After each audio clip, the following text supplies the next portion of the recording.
US senate ने एक resolution pass किया which recognise Arunachal Pradesh as part of the Indian territory. Arunachal Pradesh को लेकर चाइना के लिए 2-3 जियोपॉलिटिकल सेटबैक्स हुए हैं। एक तो इंटरनेशनल रिकग्निशन हो गया है इंडिया का कि अरुणाचल प्रदेश इस पार्ट, क्योंकि China claims Arunachal Pradesh as southern Tibet.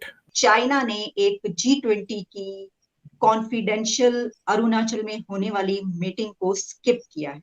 It is very interesting कि चाइना ने पार्टिसिपेट नहीं किया लेकिन कोई इशू भी नहीं बनाया। एक वक्त हुआ करता था कि जब फॉर एग्जाम्पल इंटरनेशनल कम्युनिटी या कुछ ममालिक का पलड़ा भारत की तरफ भारी होता था तो पाकिस्तान बड़े हाथ पांव मारता था, लेकिन अब हमने देखा है कि सारी इंटरनेशनल कम्युनिटी को ऑलमोस्ट पलड़ा जो है वो भारत की तरफ जा गिरा है, स्वाय चाइना के और कुछ ममालिक के, लेकिन पाकिस्तान खामोश है। India was able to preempt China Arunachal Pradesh के बॉर्डर पर बिकॉज ऑफ यूएस इंटेलिजेंस। जो रिपोर्ट्स आए हैं US News and World Report में, पाकिस्तानी चैनलों पर आजकल ये डिबेट चल रही है कि चाइना ने अभी इंडिया के अरुणाचल प्रदेश के तवांग में हो रहे G20 की मीटिंग में पार्टिसिपेट नहीं किया। उसकी वजह बताई जा रही है कि अभी अरुणाचल बॉर्डर पर चाइना ने घुसपैठ करने की कोशिश की। वर्ल्ड मीडिया रिपोर्ट के मुताबिक अमेरिकन इंटेलिजेंस की रियल टाइम डेटा रिपोर्ट्स की वजह से भारत ने चीनी सैनिकों को LAC बॉर्डर पर एक बार फिर दौड़ा कर पीटा। बताया जा रहा है कि भारत अब चाइनीज टैक्टिक को अच्छी तरह से समझ चुका है और इसीलिए पहले से तैयार था, और भारतीय सैनिकों के हाथों चीनी सैनिकों की पिटाई को देखकर चीनी इतने शर्मिंदा हुए कि इस पर बात भी नहीं करना चाहते। और यही वजह है कि चीन ने इंडिया में अरुणाचल प्रदेश के अंदर हो रहे G20 मीटिंग को स्किप किया। आपको बता दें कि अरुणाचल प्रदेश की इस मीटिंग में दुनिया के 50 से ज्यादा देशों ने पार्टिसिपेट किया है।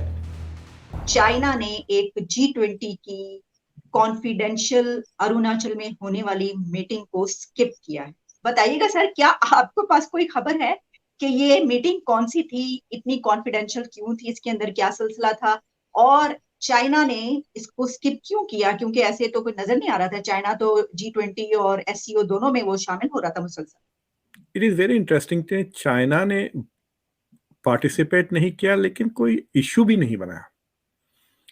सो फॉर एग्जाम्पल एक दो जगह चाइना के स्पोक्स पर्सन से रिपोर्टर्स ने पूछा भी कि आपका पार्टिसिपेशन क्यों नहीं हुआ, तो देयर वाज नो आंसर, कि उन्होंने कोई ऐसा एक्सप्लेनेशन नहीं दिया कि इस वजह से।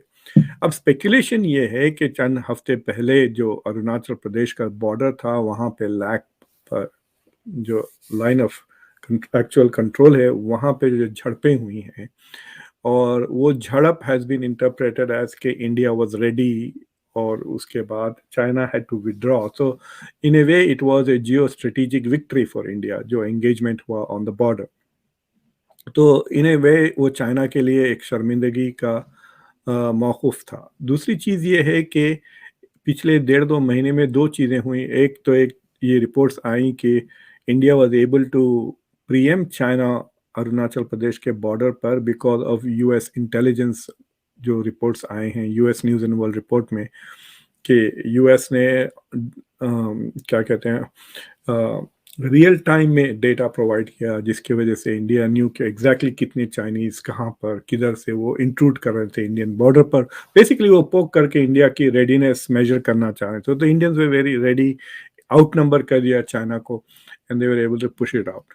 दूसरी चीज़ ये हुई कि यहाँ पे यूएस सेनेट ने एक रेजोल्यूशन पास किया which recognise Arunachal Pradesh as part of the Indian territory, और जो एक्सेप्टेड हिस्टोरिकल बॉर्डर है उसको एज ए बॉर्डर की तरह रिकग्नाइज किया। ओके, तो मैकमोहन लाइन जो कहते हैं। तो ये 2-3 चीज़ें हुई हैं जिसमें आप कह सकते हैं कि अरुणाचल प्रदेश को लेकर चाइना के लिए 2-3 जियोपॉलिटिकल सेटबैक्स हुए हैं। एक तो इंटरनेशनल रिकग्निशन हो गया है इंडिया का कि अरुणाचल प्रदेश इस पार्ट, क्योंकि China claims Arunachal Pradesh as southern Tibet और वो अपने हिस्से में मांगना चाहते हैं। तो मेरे ख्याल से चाइना इस बात को रजिस्टर करने के लिए कि हम अभी भी इस इलाके को इट्स लाइक सेइंग कि आप पाकिस्तान को बुलाएं और कश्मीर में एक इवेंट रखें, तो इट्स समथिंग लाइक दैट। तो अगर कश्मीर में इवेंट होता है तो विल पाकिस्तान पार्टिसिपेट। जब G20 का इवेंट्स की लिस्ट आई थी तो उसमें कश्मीर में भी चंद इवेंट्स हो रहे हैं, तो पाकिस्तान की तरफ से ऑब्जेक्शंस वगैरह आई थी, अगर आपको याद है। तो मेरे ख्याल से China is silently registering it's diplomatic protest India की तरफ कि भाई आप यहाँ पे क्यों रखा अरुणाचल प्रदेश में, ये डिस्प्यूटेड टेरिटरी है, हम इसको क्लेम करते हैं, इसलिए हम नहीं आएंगे, to not extend you the legitimacy कि हमने एक्सेप्ट कर लिया।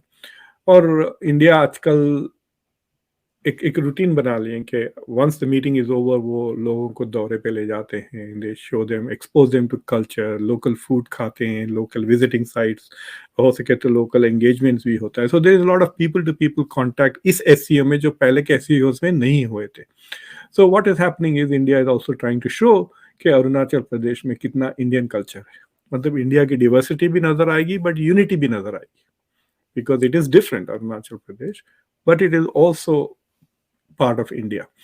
So मेरे ख्याल से ये जो पिछले 2-3 महीनों में जो अरुणाचल प्रदेश के बॉर्डर पे जो हादसा हुए हैं, Chinese attempt to infiltrate in India और इंडिया पुश बैक, और उसके खासतौर से इंटरनेशनल जो इम्प्लीकेशन है, मेरे ख्याल से उसके बारे में China is trying to register, but China is not making a big noise. The Western media is not covering it, Chinese media is not covering it. तो उससे ये हो रहा है कि दूसरी जगहों पे चाइना का थोड़ा, I mean this is a setback for China and China doesn't want the rest of the world to know कि भाई ये setback हुआ है हमारे लिए. So that's why I think they are not making a big fuss of why they are not coming. एक वक्त हुआ करता था कि जब फॉर एग्जाम्पल इंटरनेशनल कम्युनिटी या कुछ ममालिक का पलड़ा भारत की तरफ भारी होता था तो पाकिस्तान बड़े हाथ पांव मारता था, लेकिन अब हमने देखा है कि सारी इंटरनेशनल कम्युनिटी को ऑलमोस्ट पलड़ा जो है वो भारत की तरफ जा गिरा है, स्वाय चाइना के और कुछ ममालिक के, लेकिन पाकिस्तान खामोश है। हम अमेरिका को कहते थे, यूरोप को कहते थे कि ये तुम क्या कर रहे हो, और फिर अरब ममालिक को तो बिल्कुल दबा के रखते थे। तो लेकिन अभी वो सारी चीज़ें जो हैं, ऐसे लगता है कि पाकिस्तान ने खामोशी तान ली है।